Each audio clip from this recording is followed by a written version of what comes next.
Hey guys, today we're going to be mounting our Coda motion activated floodlight to the corner of our house. I've got it here. It's got 3 different bulbs, the motion sensor, a lot of different customization features on the bottom, the bracket, and the mounting plate. And so what's neat about this unit is you actually wire up the plate first, and then you plug the unit into the plate, almost like an electrical cord. And you essentially are not, tugging on the wires. This is kind of a couple pounds, I don't know, but it's a lot easier in terms of the installation process. So first we're going to remove our old floodlight. I've checked to make sure that there's no power coming into any of the wires. This is a really neat little tool. Anytime you bring it near electricity, it starts beeping loud.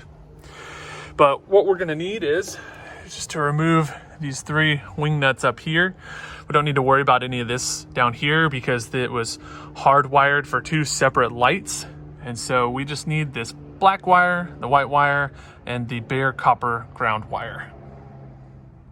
Now that the old unit is removed, we're going to install the mounting bracket to our box. So you'll need to determine whether or not your box takes these thinner screws or thicker screws. There will be 1 screw right here that'll be the largest, and that's to finalize after mounting the plate onto the bracket. And you'll notice the bracket is labeled front, and that front side is what you should be able to read whenever you're installing it. All right, so for this step, you're gonna need a screwdriver. See, I've got my wires here. You just wanna make sure that you push them either to one side or the other, opposite of where your mounting holes are on your outlet box. And so it's just gonna go like this, right there.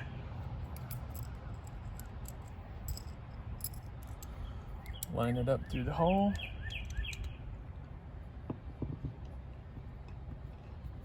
Just get that one started. Then we're gonna do the second one.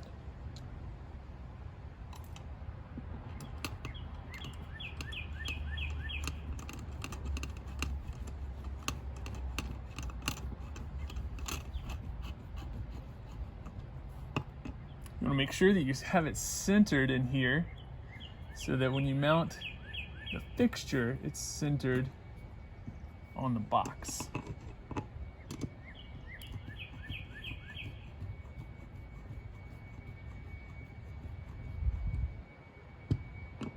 Nice and snug, but not too tight.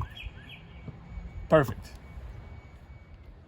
So now we're gonna install our mounting plate. You'll need a Phillips head screwdriver for this step as well.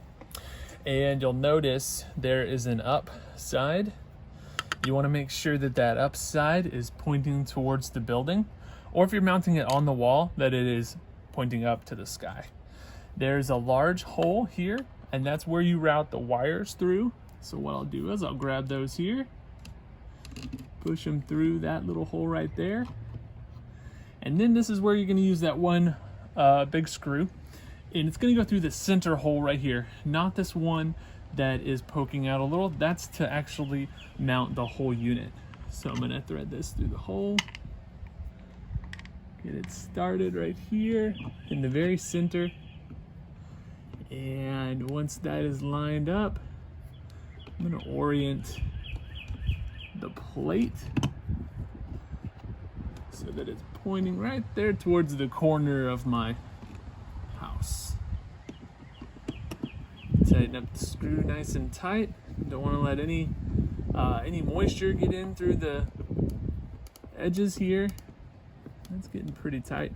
You could also, if you wanted to, put some silicone sealer around this section. That'll just help to make sure that no moisture gets into that outlet box.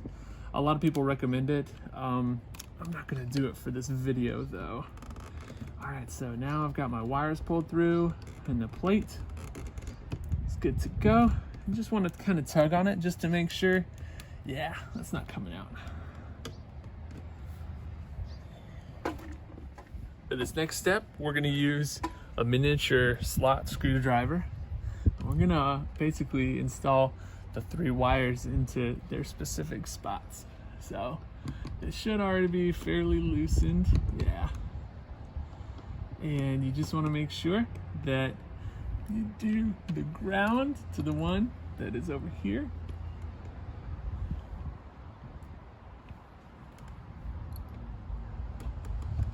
There we go. Get it nice and snug. The ground may also have a green sheath around it, depending on certain parts of the US. Then your black goes in the middle. I'm sorry, your white.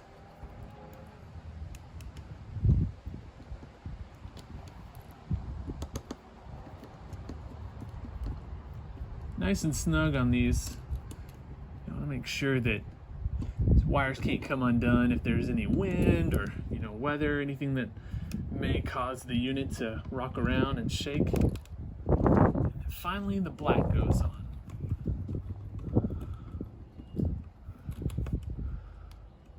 Once you fully tighten these, you just want to give them a little bit of a tug just to make sure they're not going to come out. Perfect. All right, so finally we're going to install the unit itself, and you'll need to position the bulbs upwards, and you'll notice there's a little Phillips head screw already inside here, and it pokes out all the way through to the back, and so that's what's going to mount it securely up into the wall plate. So you'll notice there is the top here, and you'll notice it lines up with the up word right here. So you'll just want to line that up, and you can finish all of the orientation of the lights and the motion sensor after you do this step. So it's gonna kind of tilt it in there a little bit and kind of wiggle it around just to make sure that all of it is secure in there. And then you're gonna use your screw right here to really nice tighten it up.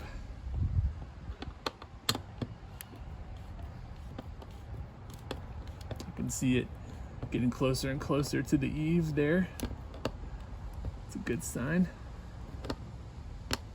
There we go. And then some people also caulk around the edges of the outer light. You can do that as well. I'm not going to do that in this step. Finally, they give you a little plug here in order to put it up inside of that hole where the last screw is.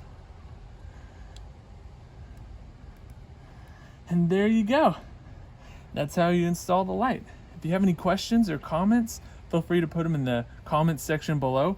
But I'm going to link to all the different tools and this unit down in the description of the video. Thanks, guys. Talk to you later.